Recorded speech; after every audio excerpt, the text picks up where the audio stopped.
Bueno, esta mañana vamos a comenzar considerando el tema del discernimiento espiritual. Creo que en su programa, en su horario, dice la necesidad de discernimiento espiritual en la iglesia hoy.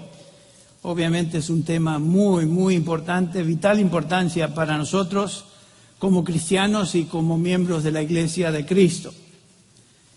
La iglesia contemporánea más que nunca necesita discernimiento. Poder de distinguir entre lo falso y lo verdadero, porque como nos dice el apóstol Pablo en 2 de Timoteo, vivimos en días peligrosos. 2 Timoteo 3:1 dice, debes saber esto, que en los últimos días vendrán tiempos difíciles o peligrosos, o también pudiera traducirse eso como salvajes. Puede ser traducido de esa manera también. ¿Y qué va a acontecer en esos días? El versículo 13, si bajan su vista, dice que hombres malos e impostores irán de mal en peor, engañando y siendo engañados. O sea, la mentira, el engaño va a ser sentida, observada de una manera singular. En el capítulo 4 de esta misma epístola, Pablo dice en el versículo 3, porque vendrá tiempo cuando no soportarán la sana doctrina. ¿Qué caracteriza esos días peligrosos? Aquí está. No soportarán la sana doctrina, sino que teniendo comezón de oídos, acumularán para sí maestros conforme a sus propios deseos y apartarán sus oídos de la verdad y se volverán a mitos. O sea, seguirán al que es su padre, el diablo, padre de mentira, y le seguirán. Como nunca estamos observando esta condición en la iglesia en general. En contraste a esa condición, Pablo escribe a los tesalonicenses en 1 Tesalonicenses 5, versículos 21 y 22, donde leemos esta exhortación del apóstol.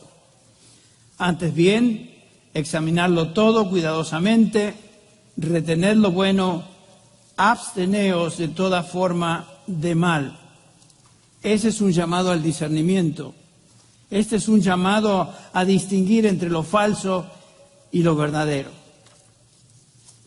Hace tiempo, no recuerdo cuánto, no hace mucho, estaba escuchando un programa radial en una emisora evangélica de un prominente líder cristiano donde declaraba que Dios le había revelado a él que la iglesia estaba al borde del avivamiento más grande en su historia y que así como en el libro de los Hechos íbamos a experimentar todos los milagros que ahí se nos describen.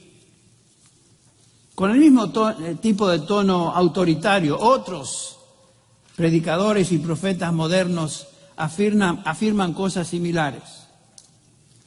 Por cierto, muchos hoy hablan de sus experiencias milagrosas, en las cuales atribuyen a la presencia del Espíritu Santo en medio de ellos. ¿Qué hacemos con este tipo de afirmaciones? ¿Las aceptamos entusiasmadamente como mensaje de Dios? ¿Gritamos o decimos amén cuando escuchamos algo así en reuniones donde estas cosas se dicen? ¿O nos detenemos a evaluar su legitimidad basándonos en lo que Dios dice en su palabra? En el texto que acabamos de leer, 1 Tesalonicenses 5, Pablo nos exhorta a examinar todo cuidadosamente, evaluar. Y una vez más descubrimos aquello que es bueno y una vez que lo descubrimos nos aferramos a eso y desechamos todo aquello que no sirve, aquello que es malo. El apóstol Juan en su primera epístola dice en el capítulo 4, versículo 1, amados, no creáis a todo espíritu, sino probad los espíritus para ver si son de Dios, porque muchos falsos profetas han salido al mundo. Tanto Pablo como Juan nos están hablando de uno de los elementos esenciales de la vida cristiana, que es el discernimiento espiritual. Y repito, eso es la capacidad de distinguir entre lo bueno y lo malo, lo falso y lo verdadero. Trágicamente, la iglesia evangélica hoy no sabe distinguir, tiene una credulidad pronunciada, cree cualquier cosa, acepta cualquier práctica, es incapaz de discernir. Un problema general de la iglesia evangélica hoy es su falta absoluta de discriminación espiritual. La iglesia parece incapaz de distinguir entre aquello que es verdad bíblica o aquello que es invento de hombres, filosofías, o tiene su origen en el padre de mentiras, que es el diablo. La Biblia nos enseña que el objetivo principal de Satanás, del diablo, es mantener al hombre ignorante de la verdad de Dios. Nos dice Pablo en 2 Corintios 4:4 que el diablo mantiene ignorante y cegado de tal manera que los incrédulos no vengan al conocimiento de Cristo. Pablo dice que ha cegado el entendimiento de los incrédulos para que no les resplandezca la luz del Evangelio. Esa es la obra de Satanás. Y sabemos que el diablo está en control de este mundo. Primera de Juan, capítulo 5, versículo 19. Pero sabemos que si él no tiene éxito en impedir que la gente se convierta a Cristo, el enemigo continúa su obra de plantar mentiras y confusión entre los hijos de Dios. Eso es lo que estamos observando. La Biblia nos advierte claramente de doctrinas de demonios, de herejías, de mitos, de espíritus engañadores, de fábulas mundanas, de filosofías y huecas sutilezas de origen humano. Jesús nos dijo que vendrían lobos rapaces, vestidos de ovejas. Pablo habló de lobos que se introducirían en la iglesia y no perdonarían al rebaño. Pablo le dijo a Timoteo, como ya leímos, vendrán días peligrosos, épocas peligrosas. Y los hombres irán de mal en peor y que muchos tendrán la apariencia de piedad, pero negarán su eficacia por sus acciones y sus perversas enseñanzas. Y como resultado de esto, muchos serán engañados. El problema es que la iglesia no está escudriñando la Escritura. Ningún cristiano que estudia la Escritura debería ser tan simple de aceptar las afirmaciones que hoy se hacen en nombre de Dios. La responsabilidad de esta trágica condición en la iglesia recae sobre los hombros de sus líderes. Muchos predicadores son como los fariseos del día de Jesús. Representan a Dios en público, pero no conocen ni saben interpretar correctamente la Escritura porque carecen de discernimiento espiritual. Leemos en Mateo 16:1, entonces los fariseos y los saduceos se acercaron a Jesús para ponerle a prueba y le pidieron que les mostrara una señal del cielo. Pero respondiendo él les dijo, al caer la tarde decís, hará buen tiempo porque el cielo está rojizo. En el versículo 3, y por la mañana hoy habrá tempestad porque el cielo está rojizo y amenazador. Y el Señor Jesús hace esta pregunta, ¿sabéis discernir el aspecto del cielo pero no podéis discernir las señales de los tiempos? Estos líderes religiosos de aquel día poseían cierto conocimiento limitado, por supuesto, de las condiciones climáticas, pero aún ese corto discernimiento en cuanto a esa situación climática era superior a su discernimiento espiritual. Jesús le dice, no podéis discernir las señales de los tiempos. Las realidades espirituales que estaban enfrente de ellos, en sus narices. El Mesías estaba presente en medio de ellos y no le reconocieron.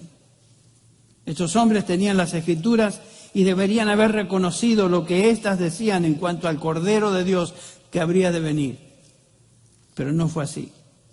No fueron capaces de distinguir entre la verdad y el error.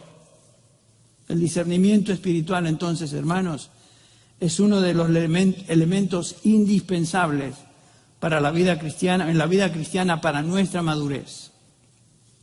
Vamos de regreso a Primera de Tesalonicenses 5 donde Pablo está primero enumerando ciertos principios elementales de la vida cristiana. Estar siempre gozosos, comienza el versículo 16, orar sin cesar, dar gracias en todo porque esta es la voluntad de Dios, no apaguéis al Espíritu, no menospreciéis las profecías, una referencia ahí a la palabra de Dios. Y ahora el apóstol llega a los versículos 21 y 22 y dice, examinadlo todo, retened lo bueno, absteneos de toda especie de mal. Esa palabra examinar es la palabra dokimazo. Frecuentemente se usa para referirse a algo que se pone a prueba para revelar su legitimidad. A menudo se usa en referencia a probar metales con el objeto de quemar la hojarasca, todo aquello que nos sirve, y obtener el metal puro. Y Pablo está diciendo esto: pon a prueba todo para ver si es genuino, para distinguir entre lo bueno y lo malo, lo que es verdad y lo que es falsa, lo que sirve y aquello que es inservible. No todo lo que brilla, tenemos un dicho en español, no todo lo que brilla es oro, no todo lo que se dice es verdad, aunque se use el nombre cristiano o el nombre de Jesús detrás de eso. Y dice Pablo, una vez que descubrimos lo bueno, lo que es verdad, el versículo 21 continúa diciéndonos, retened lo bueno. O sea que una vez que encontramos y conocemos la doctrina sana, abrazamos esa doctrina y la retenemos. Esa palabra buena, kalos en griego, quiere decir genuinamente buena. No solo bueno en apariencia, sino bueno, inherentemente bueno, o sea, bueno en naturaleza. Y cuando encontramos eso, la exhortación es de aferrarnos, y eso es bueno y verdadero. El versículo 22 hace el contraste aún más intenso cuando dice, absteneos de toda especie de mal. La palabra abstenerse, apeco en griego, quiere decir mantenerse alejado de algo o rechazar. Por ejemplo, es la misma palabra que se usa en el capítulo 4, 1 Tesalonicenses 4:3, cuando Pablo dice, porque esta es la voluntad de Dios para vosotros, vuestra santificación, que os abstengáis de inmoralidad sexual o de pornea. 1 Pedro también nos dice algo similar. 1 Pedro 2:11. Amados, os ruego como a extranjeros y peregrinos que os abstengáis de las pasiones carnales que combaten contra el alma. Por supuesto, esta abstención significa alejarse de todo tipo de inmoralidad carnal, pero en 1 Tesalonicenses 5 el contexto habla principalmente de la falsa doctrina. No juguetear, ni siquiera detenerme a considerar aquello que es mentira o falso, que se está promoviendo como verdad de Dios. Pablo dice, apártate del mal en cualquier forma que este mal se presente, lo cual incluye, obviamente, perversión moral y en este contexto particular, perversión de la verdad de Dios. Entonces, en este pasaje otra vez, 1 Tesalonicenses 5, 21 y 22, Pablo nos está llamando al discernimiento espiritual, al poder discriminar, al poder discernir, a poder separar entre aquello que es verdadero y aquello que es falso. Y Pablo dice, examinen todo a la luz de la verdad de Dios, y cuando identifiquen aquello que no se alinea con su revelación, algo que por implicación es malo, falso, erróneo, incompatible con la doctrina sana, rechácenlo. Rechácenlo. Ahora, ¿por qué están la iglesia moderna, la iglesia contemporánea, la iglesia evangélica hoy carece de este tipo de discernimiento? Porque, como dije, hay muchas cosas que se aceptan como si fueran verdad, cuando en realidad, cuando las comparamos con la Escritura, obviamente no son. Son simplemente declaraciones, y a veces estos predicadores predican de una manera muy efusiva, gritan, etcétera, hacen escándalo, y la gente comienza a sentirse emocionalmente identificada, dicen amén, amén, y dicen amén a cualquier cosa. Muchas de estas cosas son disparates. Ahora, ¿por qué la iglesia carece de discernimiento? Bueno, existen varias razones, por supuesto. No vamos a tratar de considerar todas estas razones, pero yo quisiera considerar dos en particular, que pienso son las principales. Hay razones obvias que podemos identificar como causas de la falta de discernimiento en la iglesia contemporánea. Una de ellas es algo que notamos. Una razón principal es que la iglesia evangélica hoy está poblada por creyentes infantiles que no han crecido en la fe. Es la descripción o la situación que Pablo describe en el capítulo 4 de Efesios, versículo 14, cuando escribe: para que ya no seamos niños fluctuantes, llevados por doquiera de todo viento de doctrina, por estratagema de hombres que para engañar emplean con astucia las artimañas del error. El contexto inmediato de este pasaje es que Cristo dio a la iglesia hombres particularmente dotados. Versículo 11. Él mismo, Jesucristo, constituyó a unos apóstoles, a otros profetas, a otros evangelistas, a otros pastores maestros. Cada uno de ellos, noten que tienen que ver con la verdad de Dios, con la palabra de Dios. ¿Con qué fin? Pablo dice, para la edificación del cuerpo de Cristo. Leemos en el versículo 12, a fin de perfeccionar a los santos, o sea, a los creyentes, para la obra del ministerio, para la edificación del cuerpo de Cristo. Versículo 13, hasta que todos lleguemos a la unidad de la fe y del conocimiento del Hijo de Dios, a un varón perfecto, a la medida de la estatura de la plenitud de Cristo. Cristo quiere que seamos una iglesia madura, no que seamos niños, porque comienza el pasaje diciendo, para que ya no seamos niños, y como vamos a ver, todos empezamos como niños. Cristo desea una iglesia madura, por eso es que Él dio a su iglesia hombres especialmente dotados en el manejo y la enseñanza de la verdad de Dios revelada en la Escritura. En el contexto de nuestro estudio, hoy pudiéramos decir, Cristo quiere que su iglesia tenga discernimiento espiritual, que sea madura. O sea, tenga la capacidad de discernir, distinguir, discriminar entre lo falso y lo verdadero, usando como vara de medir la palabra escrita, enseñada por hombres de Dios. Por eso tenemos una conferencia como esta, entre paréntesis. No estamos aquí simplemente para cantar, aunque es agradable, hermoso poder cantar.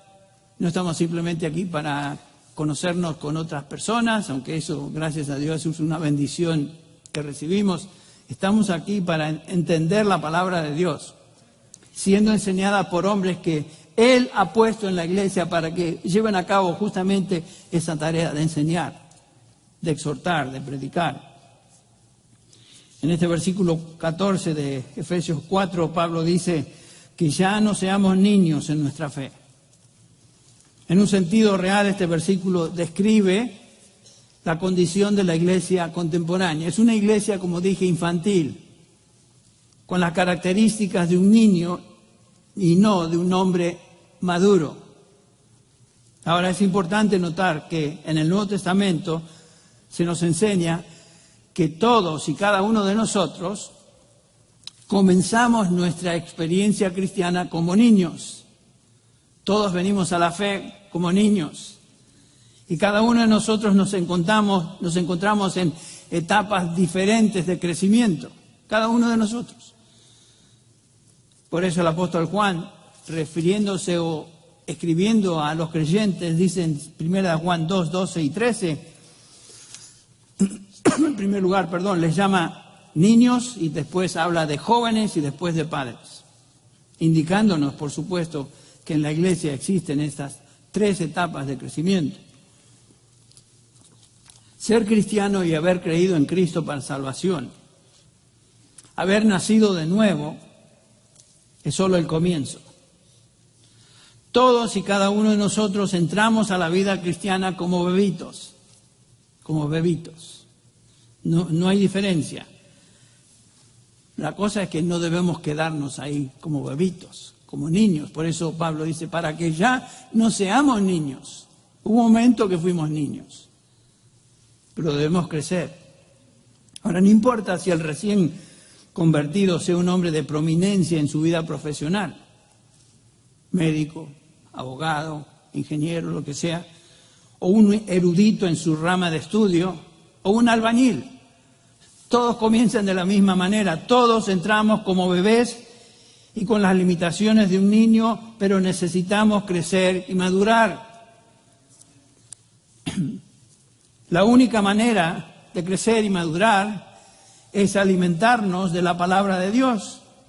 Por eso Pedro escribe a los creyentes y les dice, 1 Pedro 2:2, desead como niños recién nacidos la leche pura de la palabra para que por ella crezcáis para salvación. Es obvio que un bebé no puede crecer si no se alimenta de la vianda adecuada para él, y ninguno de nosotros podemos crecer, espiritualmente crecer, si no nos estamos alimentando de la palabra de verdad. Y Pablo en este versículo 14 subraya características de un niño y lo hace por medio de descripciones. Noten ustedes, la primera es que un niño es inestable. Y observen si la iglesia en general no está poblada de personas con esta categoría, con esta descripción. La primera es inestable, sacudidos por olas, llevados de aquí para allá. Un niño es cambiante en su manera de ser. De un momento a otro cambia y pasa de una sonrisa a un berrinche. Yo tengo nietos, chicos, y lo noto. Muy lindos, muy simpáticos, riéndose, y de repente algo no sale como ellos quieren. ¡Guau! ¿Cómo es posible que si un segundo atrás estaban riéndose? Echan berrinche. Y se observa inmediatamente en su rostro. No pueden evitar eso porque son, ¿qué? Niños. La inestabilidad de un niño se observa en el hecho de que no tiene control propio. Inmediatamente se deja llevar por sus emociones o impulsos, no tiene disciplina propia. Por eso es que debemos enseñar a los niños qué es y cuál es la respuesta y conducta adecuada, aceptable. Un niño, cambia de emociones, su estado de ánimo, en su manera de pensar. Estas características son propias de un niño y debería hacernos pensar y ver si nosotros no estamos manifestando ciertas características en nuestra vida espiritual que son de niños. ¿Somos impacientes? ¿Somos cambiantes? ¿Nos irritamos fácilmente? ¿Echamos berrinches? Claro, no berrinches de estilo niño, pero ya berrinches de adulto, que son más sofisticados. Ponen la cara, actitudes feas, que son vengativas en cuanto a algo, en contra a alguien. Y claro, son berrinches. Y todos conocemos a gente de ese tipo. Hay creyentes berrinchudos, es cierto. Y todos luchamos con eso de vez en cuando. Que no salen las cosas como queríamos y la tendencia es tratar de... Bueno, eso es, si reaccionamos de una manera infantil, entonces nos está diciendo que no estamos creciendo como debemos. Otra característica de un infante, un niño, es que fácilmente es engañado. O sea, es crédulo. Pablo expresa esta realidad cuando dice, llevado de aquí para allá por todo viento de doctrina. Un niño es fácil víctima del engaño porque es crédulo. Cree lo que le dicen sin pensar si es cierto o no. Un chico se cree todo lo que un adulto le dice o le enseña.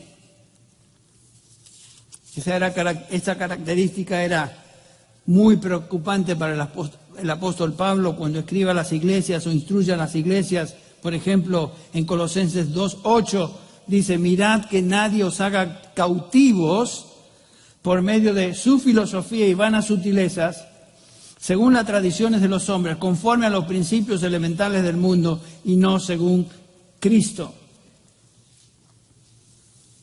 Un niño es fácilmente llevado de aquí para allá por diferentes ideas, diferentes doctrinas. Y una iglesia infantil, un cristiano infantil, es fácilmente engañado. Si el que enseña o el que habla tiene carisma y fuerza y sabe gritar en el momento adecuado, en su enseñanza o predicación, los infantiles creyentes dicen, este hombre sí que tiene impacto, amén, amén. Y reaccionan de una manera sonsa porque están siendo crédulos.